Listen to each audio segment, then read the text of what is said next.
Okay, shalom friends. Shalom friends. Good evening and welcome back. It's good to be with all of you all. और परमेश्वर की स्तुति हो, praise Lord. और हम अभी आप सभी का स्वागत करते हैं और हम सब इकट्ठा हुए, परमेश्वर की स्तुति हो। And before we start, let's bow our heads in the word of prayer. और शुरू करने से पहले आइए हम अपनी आंखें बंद करें, सर झुकाए और प्रार्थना की ओर जाए। We want to thank you, gracious Heavenly Father. We want to thank you through your Son, Yeshua, for the immense and the tremendous amount of blessings you have given us. We want to thank you for bringing us together as your children, as your family, making us one. I want to thank you, Lord, that you have made this possible and you brought us in with cords of love. Dear Father, I just want to put this time into your precious hands. I want to commit everyone, even Dimple, me, Mary who was online, that we with oneness would worship you in your word, Father.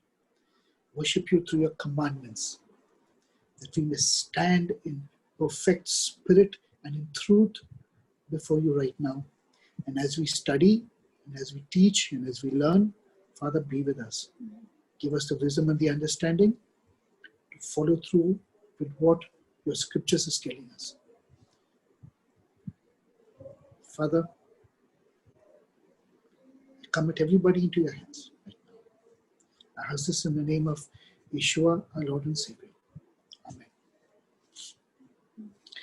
Okay, friends, so last time we studied chapter 5, verses 1 to 8. We're going to continue from 9, 10 onwards, and probably we'll try and end till 16 because there's a lot to study here. और दोस्तों, हमने जो है वो गए सप्ताह देखा मत्ती के 5वें अध्याय 1 से 8 वचन तक जो है वो हमने कुछ बातों पे दर्शन डाला था, कुछ बातें हमने सीखी थी। और आज जो है हम वो 8वें वचन से लेकर 10वें 11वें वचन तक पढ़ेंगे और समझेंगे, और अगर होगा तो आगे भी हम वचनों को देखेंगे। And just as a recap, we studied about a pure heart and cleanliness of your hands, which is so important to come in the presence of God. और अगर हम पिछली बातों पे एक बार अगर नजर डालते हैं तो हमने पढ़ा था कुछ बातों के लिए, जहां पर हमने सीखा था, जाना था कि हृदय का शुद्धिकरण जो है वो कितना ज्यादा जरूरी है, और जो हमारी सोच जो है वो सोच, वो हृदय के शुद्धिकरण के द्वारा जो है वो हमारी सोच जो है वो अच्छी, हमारी सोच जो है वो अच्छी होनी चाहिए।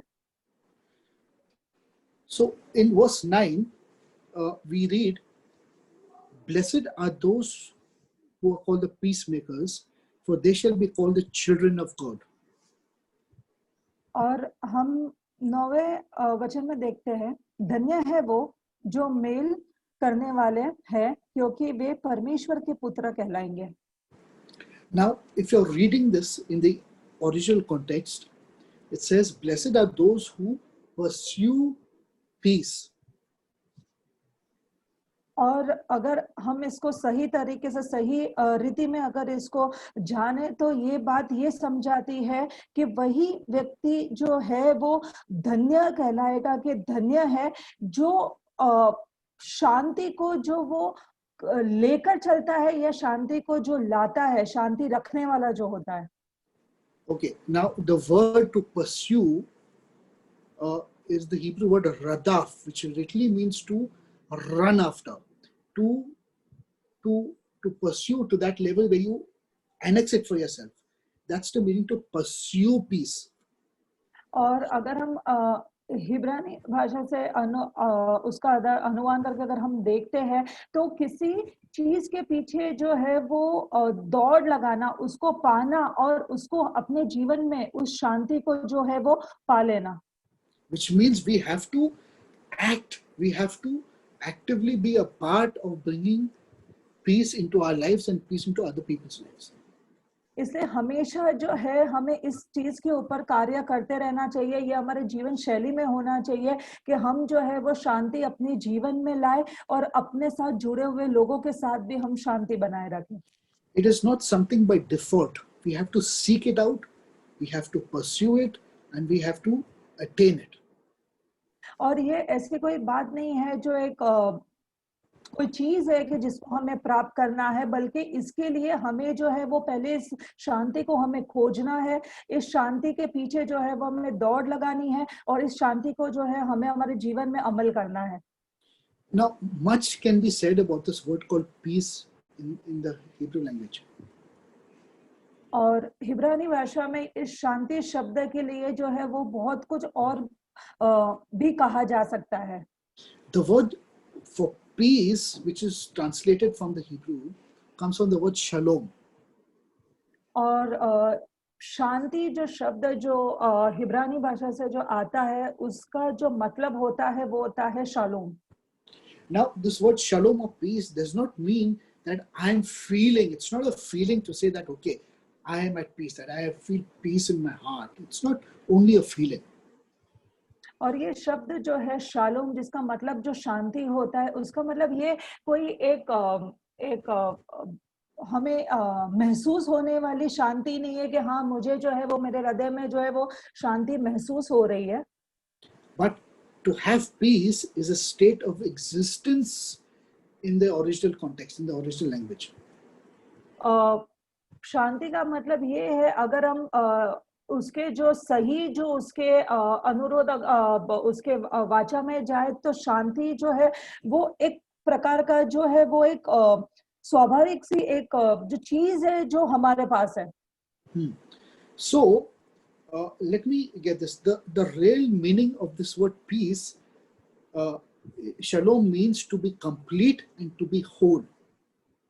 और अगर हम ये जो शब्द है जिसका मतलब जो है वो शांति है, जिसको हम शलोम बोलते हैं, उसका जो एक अर्थ जो है वो पूरी तरह से अगर हम इस शब्द को अगर तो वो जो है वो संपूर्णता और पूरी तरह से मतलब संपूर्णता आती है उसमें, और इसमें कोई अधूरापन नहीं होता, पूरापन होता है इसमें। Correct, right word, पूरापन, संपूर्णता. That is very important, because when you are complete and you're whole, there is no part inside of you that is warring with each other.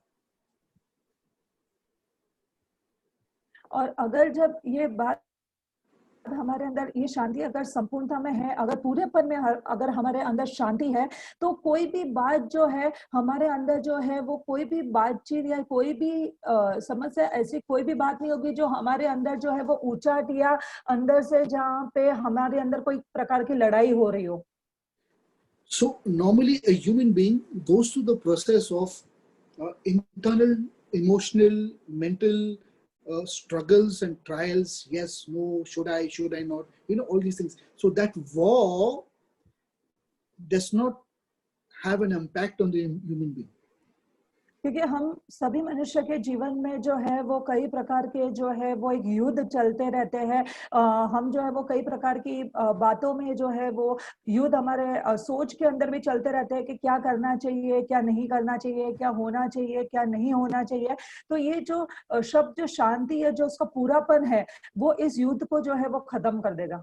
And all these things that happen to a human being, these problems that emanate from inside, is because of the frailty and because of the weakness of the flesh, the body.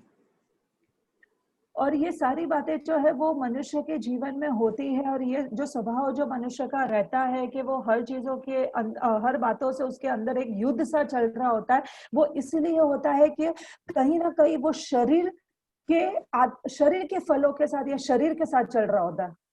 The weakness of the flesh causes this warring between the eternal part of you and the physical part of you. It's constantly at war.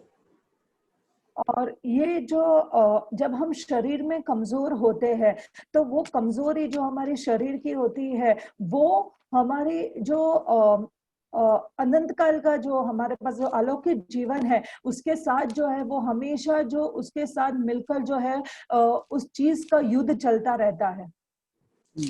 And therefore there is an inside portion of you and there is an outside portion of you. Now Paul talks about this in Romans chapter 7. If you all have your Bible, please open with me to Romans chapter 7. हम Romeo का जो है वो 7वां अध्याय देखते हैं. And we read from verse 14 onwards. For we know that the Torah is spiritual, but I am carnal, sold under sin. For that which I do, I allow not. For what I would, that I do not. For what I hate, that I do. If then I do that which I would not, I consent unto the Torah that it is good. Now then it is no more that I do it, but the sin that dwells in me. For I know that in me, that is in my flesh, dwells no good. For to will is present with me, but how to perform that which is good, I do not know. For the good which I would do not, but the evil which I would do. Now if I do which I would not, it is no more I who do it, but sin that dwells in me. For I find then a law that when I would want to do good, evil is present within me. And then verse 22 is critical. For I delight in the law of God after the inward man. Can you read verse 22? क्योंकि यहाँ पे हम जो है वो Romeo का 7वां अध्याय और 22वां वचन देखते हैं. क्योंकि मैं भीतरी मनुष्यत्व से परमेश्वर की व्यवस्था से बहुत प्रसन्न रहता हूँ. The inward man, there is the person who you are from inside that is able to have delight in the Torah and the commandments of God. और दो प्रकार का जो है वो मनुष्य रहता है. एक अंदर से एक मनुष्य एक भीतरता से रहता है और एक बाहरी रूप में जो रहता है. तो जो भीतरता से जो मनुष्य जो रहता है वो एक प्रकार से बहुत परमेश्वर की व्यवस्था में बहुत प्रसन्न रहता है. When God created us, when He created Adam, He blew into Adam the neshama, the breath and the divine soul that is a part of God into each one of us. और परमेश्वर ने जब आदम को रचा, जब आदम की जब रचना की, परमेश्वर ने उसके अंदर जो है वो अपना जो है वो श्वास फूका और उसके अंदर जो है वो एक अलौकिक आत्मा डाली जो हम सभी के अंदर मौजूद है.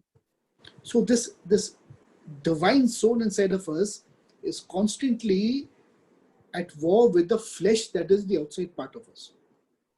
और जो ये अलौकिक आत्मा जो हम सभी के अंदर है वो लगातार जो है वो युद्ध में बनी रहती है हमारे शरीर की बातों के साथ जो हम बाहरी रूप में है.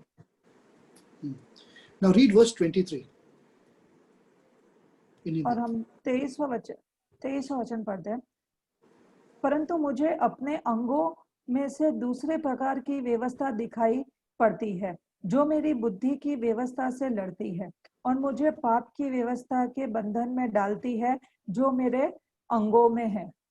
हाँ, so Paul is very clear about this. He's telling us the difference between the inside man, the inner man, and the outside man. तो यहाँ पे पौलुस जो है वो हमें एक बहुत अच्छी तरीके से दो भागों में बता रहा है कि एक जो है वो एक भीतरी मनुष्य होता है और एक जो है वो बाहरी रूपी मनुष्य होता है.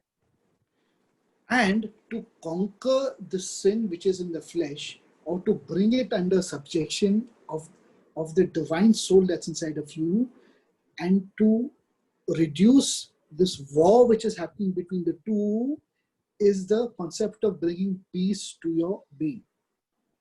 और अगर हमें जब विजय पानी है हमारे जो बाहरी मनुष्य के ऊपर, उसके जो शरीर के जो बातें हैं उसके ऊपर अगर विजय पानी है और वो जो युद्ध जो अलौकिक आत्मा जो लगातार जो लड़ रही है तो उसके ऊपर पूरी तरह से विजेता मिलती है और ये जुड़ी हुई रहती है एक संपूर्णता के साथ जब हम शांति में आते हैं.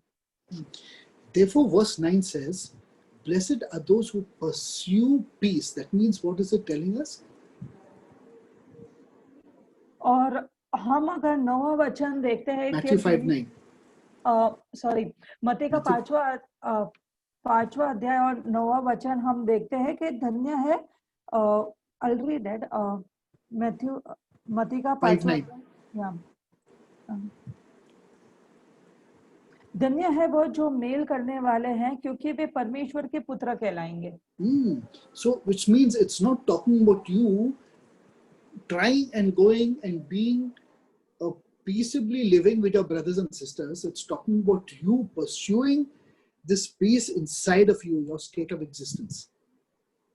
यहाँ पे यहाँ का ये मतलब नहीं होता है कि आप जो है वो जाकर शांति में कितने अपने भाई बहनों के साथ जो है वो किस प्रकार से आप उनके साथ शांति में मेलजोल करते हो, बल्कि ये वो महत्व रखता है कि तुम अपने अंदर इस शांति के लिए कैसी दौड़ रहे हो या कैसी दौड़ इस शांति के लिए तुम लगा रहे हो. You have to pursue this shalom and you have to conquer this flesh with you first. Then you will be called the children of God, the son of God. तो हमें जो है वो हमें जो है वो पूरी तरह से जो है वो अपना ध्यान हमें जो है वो दौड़ लगानी है शांति के लिए, जो है लगातार उसके पीछे जो है वो हमें कार्य करते रहना है, काम करते रहना है और उसके ऊपर जो है वो हमें विजय पानी है उस युद्ध के ऊपर जो हमारे शरीर में हो रहा है. हमें उस चीज के ऊपर जो है वो विजय पानी है, तभी जो है वो हम परमेश्वर के बच्चे कहलाएंगे. I hope you all have understood what this peace means from the biblical concept. और हम आशा रखते हैं कि आप समझे होंगे कि पवित्र शास्त्र के माध्यम से ये शांति का जो मतलब है वो क्या है. You know, if you ever go to Israel and you meet people out there, they will greet each other with saying shalom, shalom, shalom, shalom aleichem. You know, what do you mean by shalom, or what do you mean by shalom aleichem? Peace be unto you. और हम जब Israel के लोगों को देखते हैं तब वो जब एक दूसरे से मिलते हैं, तब वो एक दूसरे को जब मिलते हैं तो एक दूसरे को जो है वो शलोम बोलते रहते हैं और ऐसे उसका और ये भी कहते हैं कि शलोम जो है वो तुम्हारे साथ बना रहे, मतलब शांति बनी रहे. तो उसका जो है वो मतलब क्या है? It means you're telling somebody, be whole, be complete, be a conqueror of the evil inside of you and bring peace to your being. That's what it means. उसका मतलब ये होता है कि तुम पूरी संपूर्णता में आओ, तुम पूरेपन में आओ और तुम जो है वो विजय पाओ. तुम्हारे शरीर की जो युद्ध जो चलता है उसके ऊपर तुम जो है वो विजय पाओ और शांति तुम्हारे साथ जो है वो बनी रहे. You know, when Jesus resurrected and he appeared to the disciples in the room for the first time, what did he tell them? और हम देखते हैं जब यीशु मसीह जब पुनरुत्थान में आए और जब पहली बार वो अपने चेलों से मिले और तब जो है उन्होंने पहली बात जो है वो उन्होंने क्या कही थी? Says, peace be unto you. उन्होंने कहा था कि तुम्हारे साथ जो है वो शांति बनी रहे. Shalom aleichem, peace be unto you, which means be whole, be complete, be unified in completeness. उन्होंने कहा था कि शांति जो है वो तुम्हारे साथ रहे, उसका मतलब तुम जो है वो पूरी तरह से संपूर्णता में रहो, पूरेपन में रहो और शांति तुमसे जुड़ी रहे, तुम्हारे साथ शांति बनी रहे.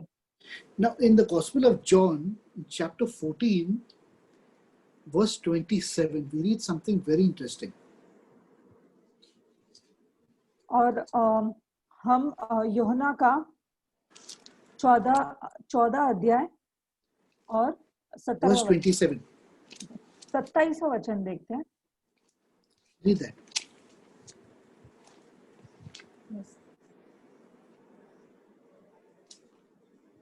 मैं तुम्हें शांति दिए जाता हूँ, अपने शांति तुम्हें देता हूँ.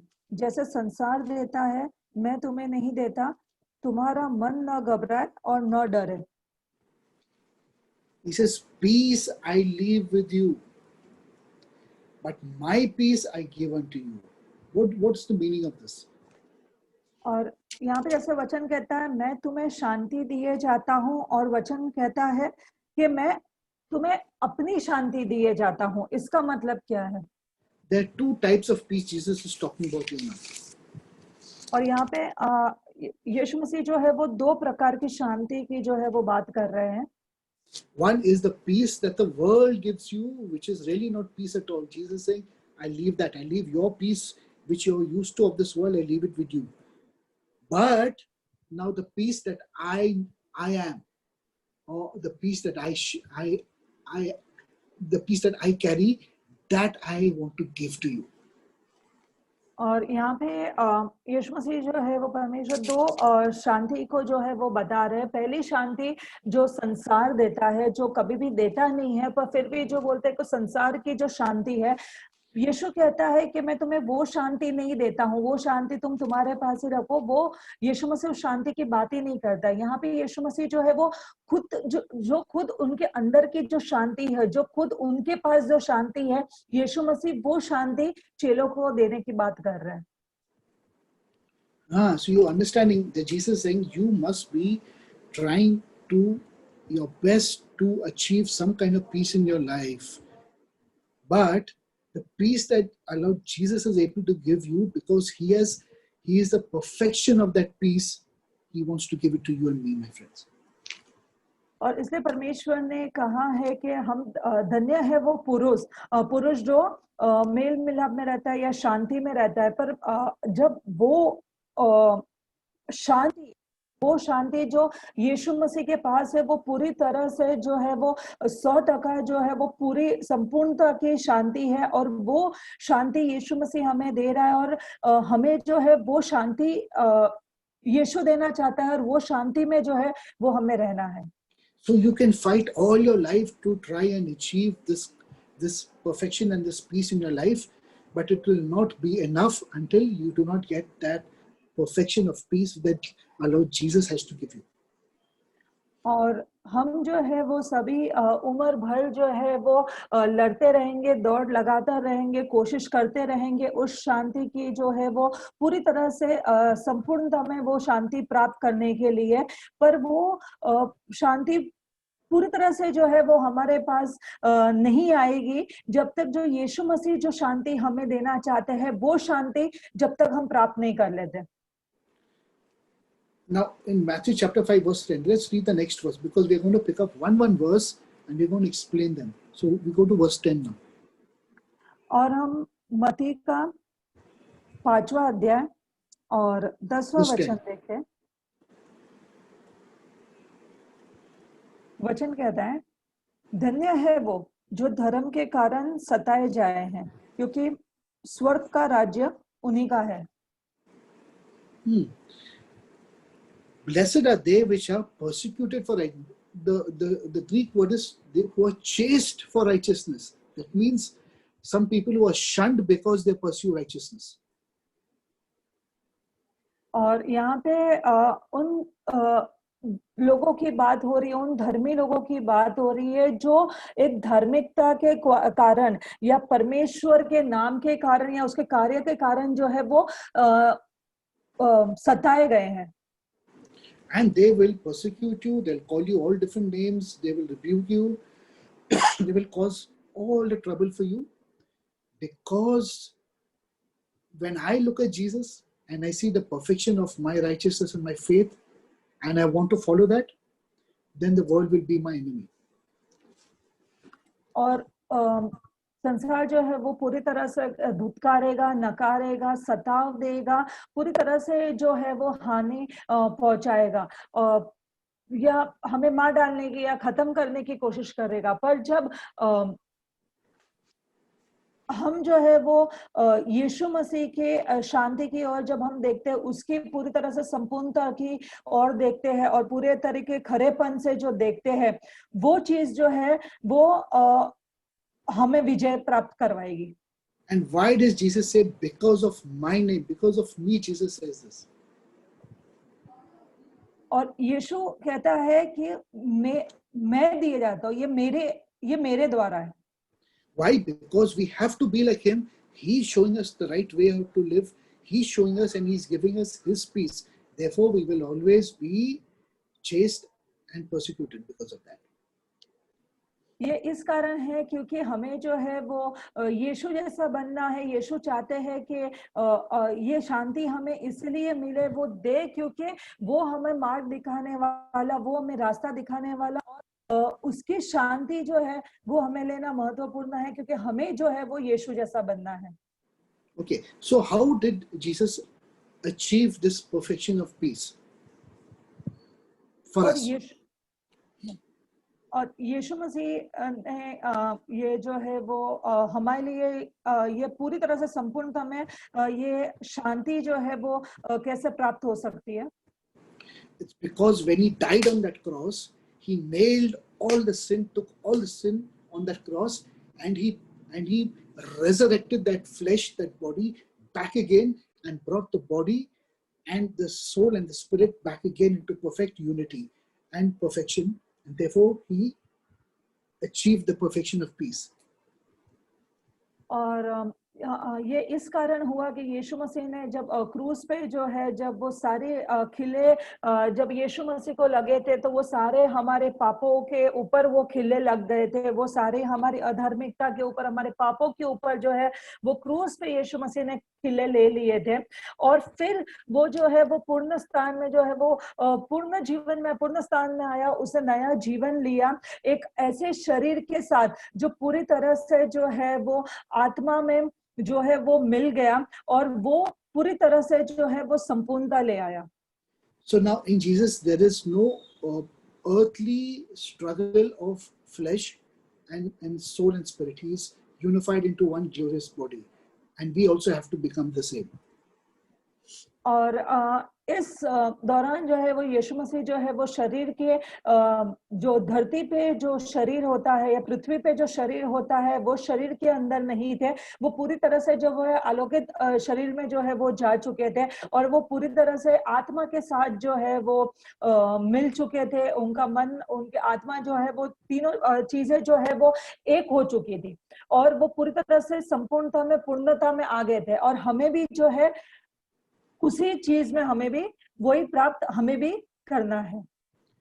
In verse 12 he says, rejoice and be exceedingly glad, for great is your reward in heaven.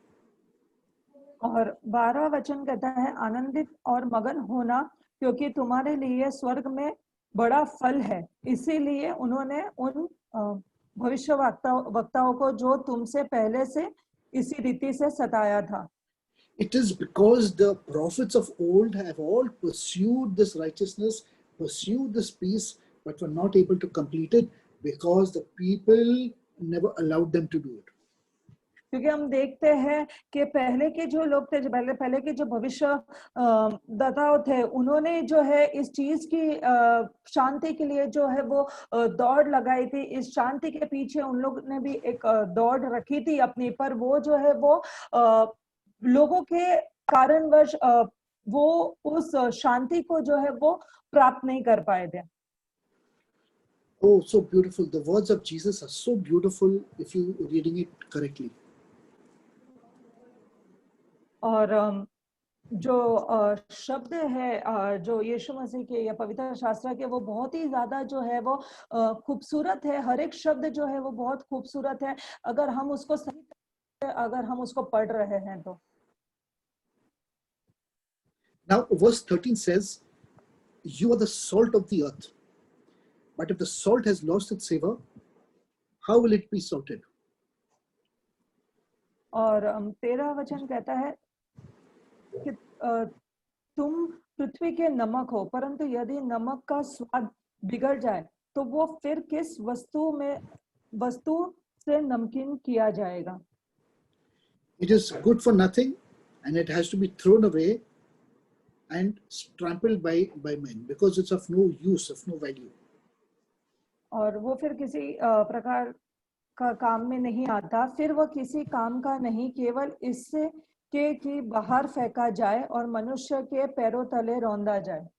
What does salt do And why is salt important in the biblical context? और हम देखते हैं कि यहाँ पे नमक जो है वो क्या काम करता है, और पवित्र शास्त्र से अगर हम देखते हैं तो वो नमक जो है वो इतना महत्वपूर्ण क्यों है? Because the covenant of salt God gave the Jewish people is because salt takes the meat which is offered on the sacrifices and makes them kosher, it makes them pure and acceptable. और ये जो वाचा जो यहूदी लोगों के लिए दी गई है कि जब नमक जो है वो उनके जब चढ़ाया जाता था, जब मांस का जो है वो चढ़ावा दिया जाता था, तो ये जब नमक उसमें मिलाया जाता था तो वो पूरी तरह से जो है वो शुद्ध हो जाता था, शुद्धिकरण को प्राप्त करता था। Even till today, the Jewish people do not have any meat until it is salted and the process of koshering is done to the meat. और आज भी जो है वो यहूदी लोग जो है वो तब तक उस मांस को जो है वो ग्रहण नहीं करते जब तक वो मांस के ऊपर जो है वो पूरी तरह से जो है वो नमक से ना मिलाया जाए, तब तक वो ग्रहण नहीं करते। And what is salt? Salt has two properties. First thing, the salt removes all the blood from the meat. All the blood, it sucks out all the blood from the meat. और नमक जो है उसके दो तत्व है जो कार्य करते हैं। पहली बात अगर हम देखते हैं, नमक जो कार्य करता है कि वो मांस के ऊपर से पूरी तरह से जो मांस का जो लहू है वो पूरी तरह से अलग कर देता है, निकाल देता है। And then the meat is fit and acceptable to eat because God has commanded us we should never ever eat or drink blood. और फिर फिर वो जो मांस है वो पूरी तरह से जो है वो लहू से अलग हो जाता है। वो परमेश्वर की नजरों में जो है वो आंखों में दृष्टि में जो है वो पूरी तरह से जो है वो मांस अपनाने लायक हो जाता है, और वो परमेश्वर के लिए पूरी तरह से शुद्धता में हो जाता है। और क्योंकि परमेश्वर का वचन कहता है कि हमें किसी भी प्रकार का जो है वो लहू के जो है वो भागी नहीं होना, हमें कोई भी प्रकार का लहू जो है वो हमें नहीं ग्रहण करना। So Jesus is telling the Jewish people, you're like the salt that is able to make the nations of the world pure. और इसलिए यीशु मसीह ने कहा है कि तुम जो है वो जगत की जो है वो नमक हो, क्योंकि तुम जो है इस जो जगत को जो है वो पूरी तरह से जो है वो शुद्धता में लाओगे। Through the Jewish people, God was supposed to rectify and change the world. यहूदी लोगों के द्वारा परमेश्वर जो है वो इस पृथ्वी के लोगों को जो है वो बदलने वाला थे, और पृथ्वी के ऊपर जो है वो यहूदी लोगों के द्वारा जो है वो बदलाव आने वाला था। But the Jewish people failed in bringing rectification into this world. So Jesus is telling them, you are the salt of this world. He's reminding them of what they're supposed to do. और यहूदी लोग कहीं ना कहीं जो है वो नाकाम हो गए, वो लोग नाकामयाब हुए जो संसार में या इस जगत की बातों को सही करने के लिए उन लोग नाकामयाब हुए। इसीलिए यीशु मसीह ने जो है वो हमें जगत की नमक ठहराया है, और ये हमारे लिए एक प्रकार का एक रिमाइंडर है, एक वापस से हमें बताया जा रहा है कि हमें जो है वो करना क्या है। Now you and me who are grafted into this covenant that God made with the Jewish people and who have come in by faith to our Lord Jesus Christ, we also are the salt of this earth. Through us, we have to affect change and rectification of this world. और हम जो है जो उस चीज के जो हम भागी बने हैं, जो परमेश्वर यहूदियों के समय में जो बदलाव यहूदी के द्वारा लाना चाहता था, और यीशु मसीह में विश्वास करने के द्वारा हम उस नमक में, हम उस कार्य में जो भागी बने हैं, तो परमेश्वर चाहता है कि हम जो है वो इस संसार में जो है वो बदलाव लाए, और इस संसार को जो है वो सही संपूर्णता में लाए, सही तरीके से हम इस संसार में कार्य को लाए।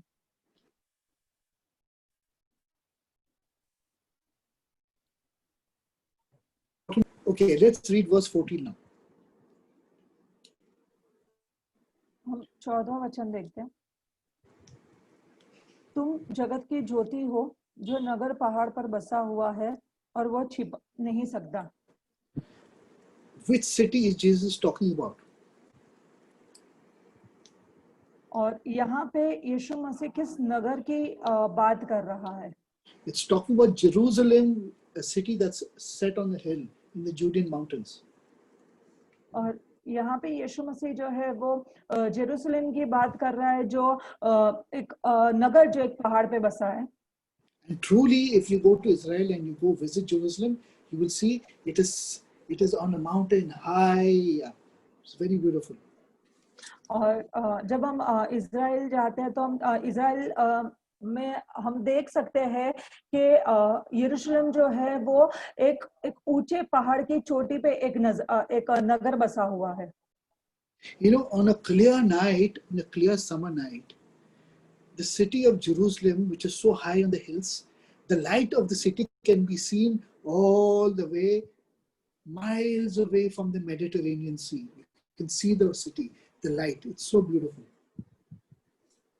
और जब साफ मौसम रहता है, जब गर्मी के समय में जब मौसम पूरी तरह से जो शाम जो है जब पूरी तरह से खुली हुई रहती है और मौसम जब साफ रहता है, तो एक बहुत साफ तरीके से जो है वो हम यरूशलेम नगर की जो रोशनी है, उस रोशनी को मीलों मीलों दूर तक एक समुद्र के तक हम जो है वो उसके रोशनी को जो है हम देख सकते हैं।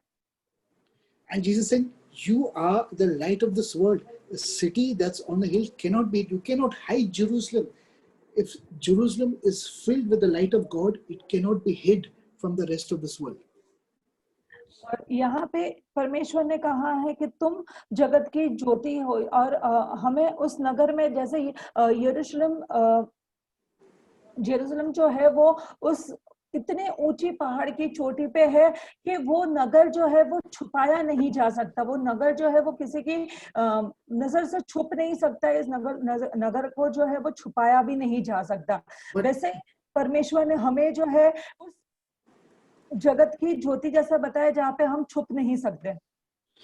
But before Jerusalem is lit with the light of God, you and me have to be lit with the light of God. So together we will light up the Jerusalem, the city of Jerusalem. जैसे यरूशलेम जो है वो परमेश्वर की रोशनी में जो है वो जगा हुआ है, वैसे ही हमें भी जो है वो परमेश्वर की रोशनी में जो है वो हमें जगना है। हमारे अंदर परमेश्वर की ज्योति होनी चाहिए।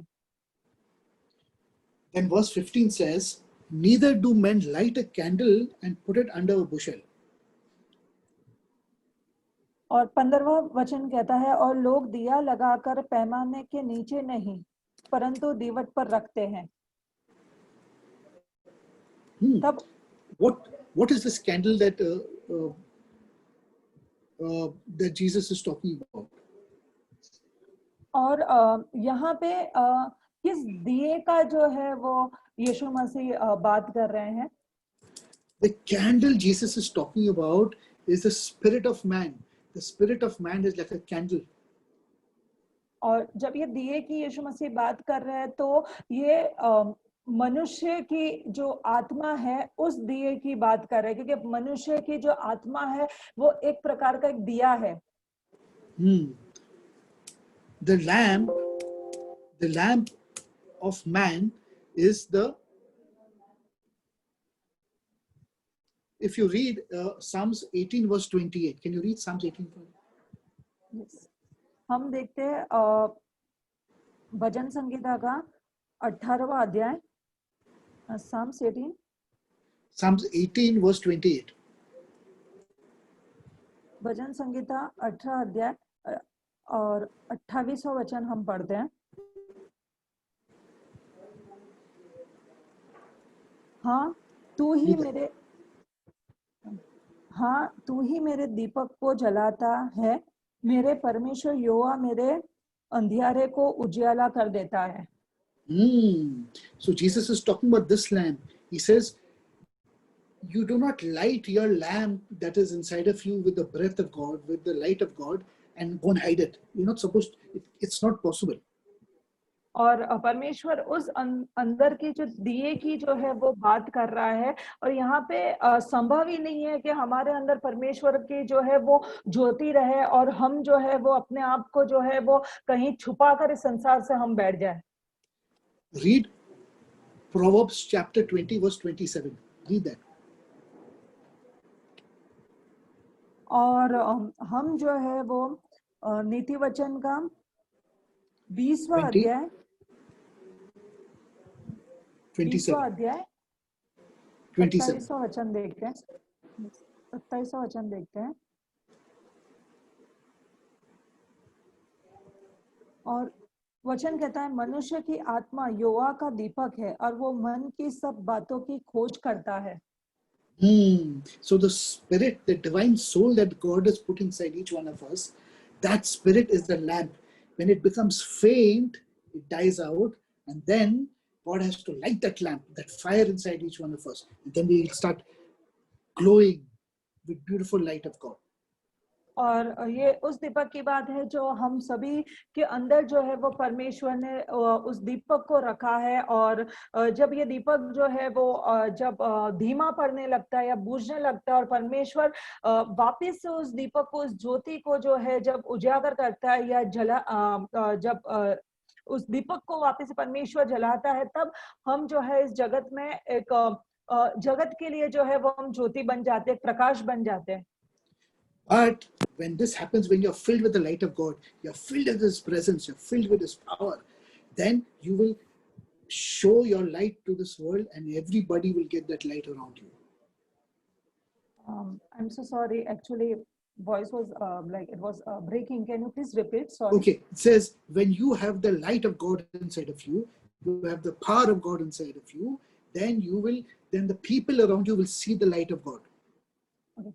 तो हम देखते हैं जब हमारे अंदर परमेश्वर की रोशनी होती है और जब हमारे अंदर जो है वो परमेश्वर का जो है वो सामर्थ्य आ जाता है, तब जो है वो हमारे आजू बाजू के लोग जो है वो परमेश्वर की रोशनी को देखेंगे। But when they look at you, they see the light of God shining through you. और जब लोग जो है जब अपने ओर देखेंगे, तब अपने ऊपर लोग जो है वो परमेश्वर की रोशनी को देखेंगे। Verse 16. Let's read verse 16. हम 16वां वचन पढ़ते हैं।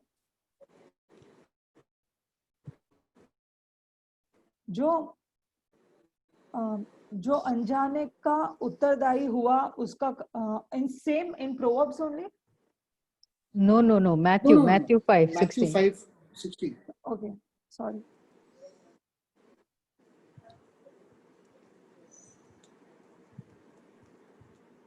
हम मत्ती का 5वां अध्याय 16वां वचन देखते हैं। उसी प्रकार तुम्हारा उजियाला मनुष्य के सामने चमके कि वे तुम्हारे भले कामों को देखकर तुम्हारे पिता की जो स्वर्ग में है बड़ाई करे। Are you understanding what Jesus is saying? He's not talking only about the outside world. He's talking about you, and what is inside of you is important. और यहाँ पे अगर हम देखते हैं कि यीशु मसीह जो है वो बाहर या बाहर की चीजों के लिए बातें नहीं करते, यहाँ पे जो हमारे अंदर है, जो हमारे भीतर है, उसकी यीशु मसीह जो है वो बात कर रहे हैं। Now, to understand this verse 16, we must open the book of Isaiah chapter 60. Please come with me to Isaiah chapter 60. और ये वचन को हमें समझने के लिए हम और एक किताब जो खोलेंगे, यशायाह का 60वां अध्याय हम देखते हैं। In chapter 60, it says,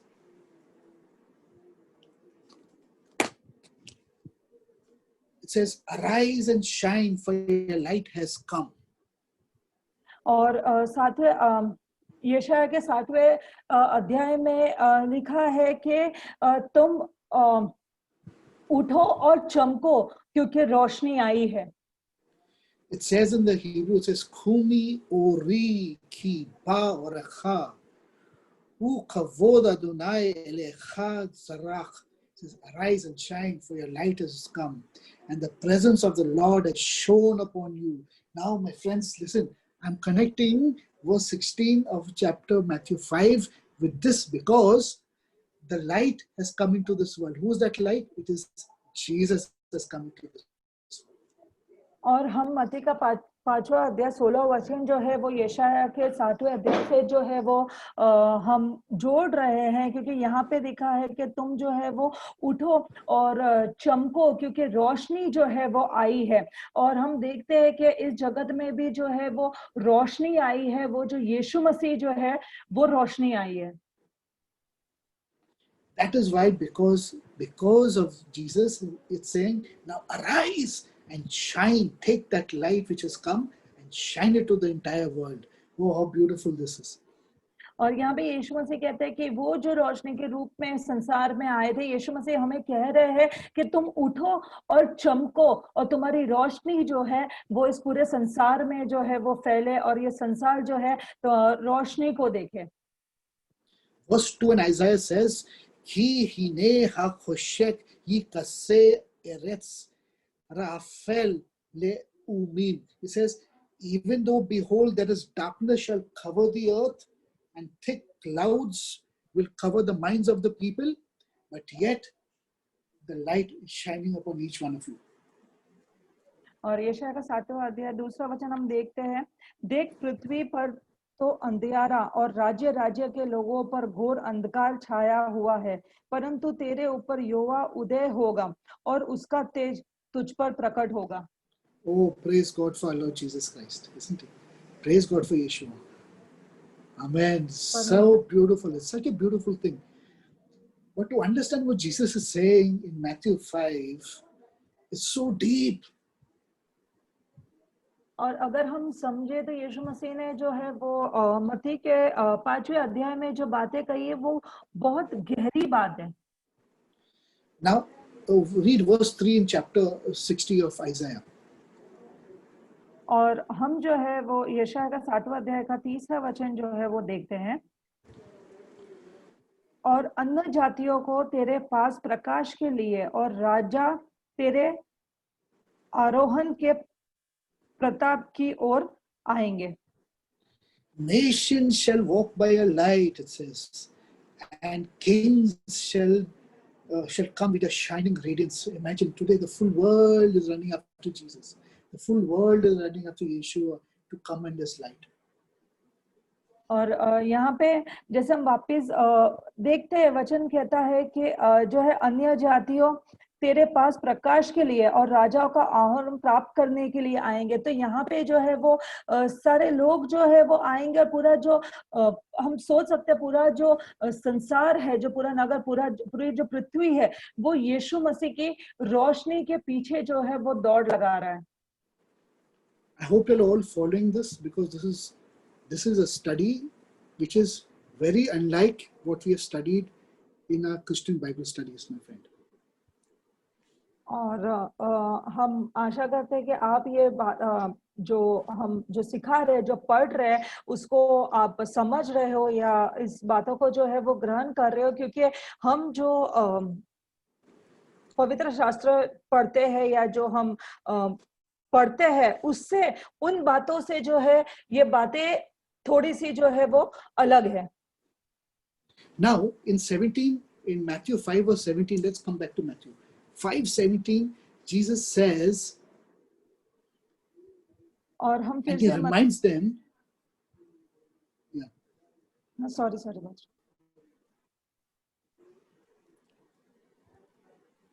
think not that I have come to destroy the Torah or the prophets. और हम मत्ती के 5वें अध्याय 17 वचन पढ़ते हैं, यह न समझो कि मैं व्यवस्था की भविष्यदाताओं की पुस्तकों को लोप करने आया हूँ। Why is Jesus saying this? Because he's trying to tell them that what you have studied today and what we have studied is what the prophets have been saying for 3,500 years, even before Jesus. Nothing has changed. So Jesus is saying, I have not come to change what they have said. I'm telling you the same thing that the prophets have said to you. और यीशु मसीह कहते हैं कि हम जो फिलहाल जिस बातों को पढ़ रहे हैं या जो बातों को हम समझ रहे हैं, ये आज की बातें नहीं है, बल्कि यीशु मसीह के आने के 350 sorry 300 how many years 3,500 years 3,500 साल पहले जिन भविष्यवक्ताओं ने जो बातें की थी वही बातें यीशु मसीह जो है वो कह रहा है कि उन बातों को मैं नकारने नहीं आया, वही बातों को मैं भी बताने आया हूं और वही बातों को मैं बता रहा हूं. So Jesus is saying, I have not broken any of those laws or prophets or commandments. In fact, I'm giving it to you the way they also said it, but don't misunderstand me. और यहाँ पे यीशु मसीह ये नहीं कहता कि मैं ये कोई भी बातों को नकारने आया हूँ या कोई भी बातों को जो है वो खत्म करने के लिए आया हूँ और कोई भी ऐसी सोच ना रखना, बल्कि मैं उन्हीं बातों को जो है वो वही बातों को लेकर आया हूँ जो यीशु के आने से पहले भी जो भविष्यवक्ताओं ने कही थी, वही बात यीशु मसीह भी लेकर आए हैं. I am not come to destroy, but I've come to utilize the Torah to its perfection. और यीशु मसीह जो है वो कुछ भी जो है वो नाश करने के लिए नहीं आए हैं या कोई भी बातों को जो है वो व्यवस्था की बातों को जो है वो ठुकराने के लिए नहीं आए हैं या उन बातों को गलत साबित करने या ले लेने के लिए नहीं आए, बल्कि उन्हीं बातों को लेकर आए हैं पूरे संपूर्णता के साथ. To utilize the commandments to perfection. Utilize is the important word. पूर्ण रूप इस्तेमाल हो, उस बात का इस्तेमाल करने के लिए इन बातों को लाया गया. So when Jesus utilized the commandments, he perfected it for you and me. क्योंकि वो व्यवस्था की बातों को यीशु मसीह ने जो है वो कार्य में लाया, उपयोग में लाया, इसीलिए वो आपके और हमारे जो है वो संपूर्णता में या खरेपन में आई है. Okay, read verse 18 now. और हम 18 वचन देखते हैं. लोभ करने नहीं परंतु पूरा करने आया हूं, क्योंकि मैं तुमसे सच कहता हूं कि जब तक आकाश और पृथ्वी टल ना जाए तब तक व्यवस्था का एक मात्रा या बिंदु भी बिना पूरे हुए नहीं टलेगा. So Jesus saying, until the Torah, the commandments have been utilized and perfected, not one bindu or matra from the Torah will be removed. It will remain. How beautiful is this? और यहाँ पे यीशु मसीह ने कहा है कि जब तक ये बातें पूरी तरह से उपयोग में नहीं आएगी, व्यवस्था की जो बातें हैं जब तक वो पूरी तरह से जो है वो उपयोग में या कार्य में नहीं ली जाएगी, तब तक जो है वो पुरानी व्यवस्था में से कोई भी जो है वो मात्रा या बिंदु जो है वो हटाया नहीं जाएगी. So Jesus is enforcing the Torah.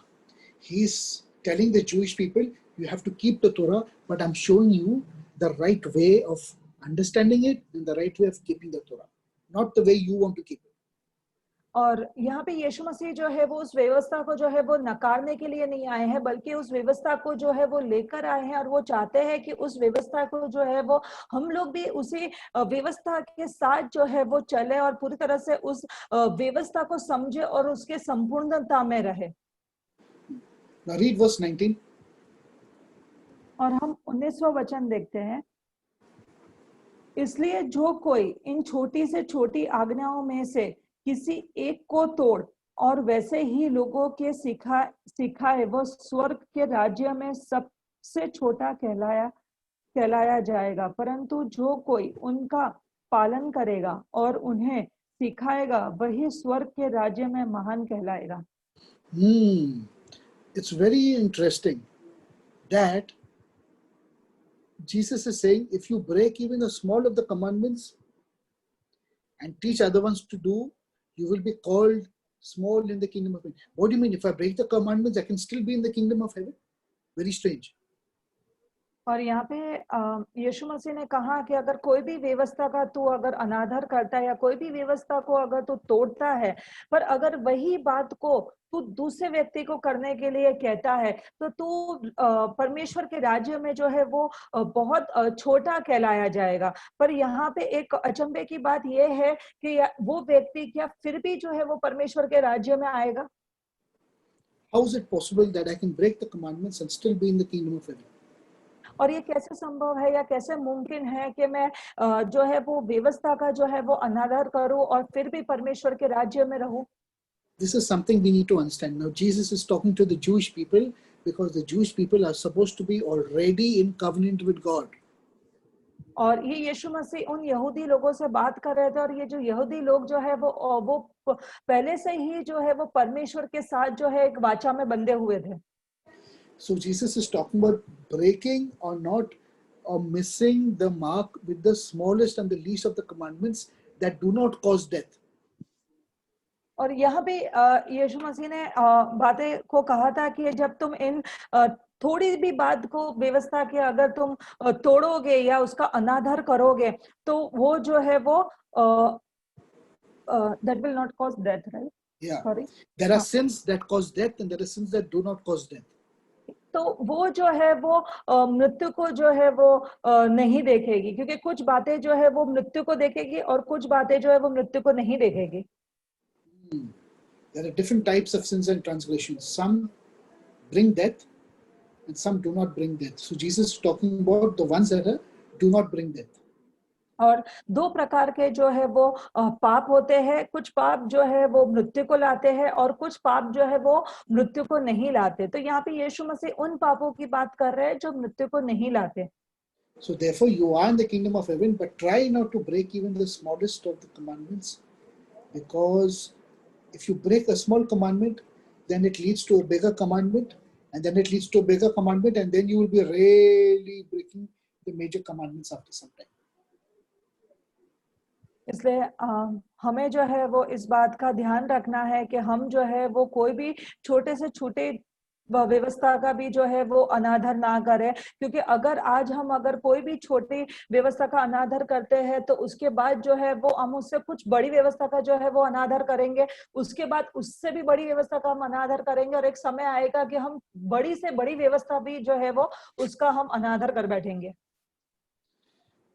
So friends, I think we will end these verses today because it's a lot to actually take and digest. We have to learn little at a time, and I hope you'll have been blessed. और हम जो है यहाँ तक ही आज पढ़ेंगे क्योंकि हम चाहते हैं कि इसमें जो है वो बहुत गहराई वाली बातें हैं और हम इन बातों को जो है वो थोड़ा थोड़ा करके जो है हम उन बातों को समझने की जो है वो कोशिश करेंगे और हम आशा रखते हैं कि सभी जो है वो आशीषित हुए होंगे.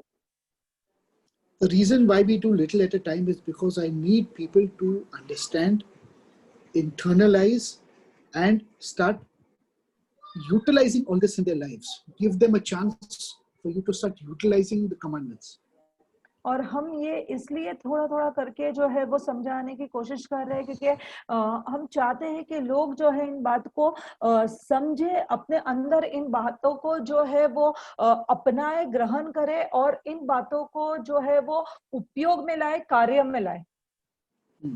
Therefore, every week we will do a couple of 6-7 passages and we will read the book of Matthew like this, and I hope you will be blessed. Hope your lives will be changed.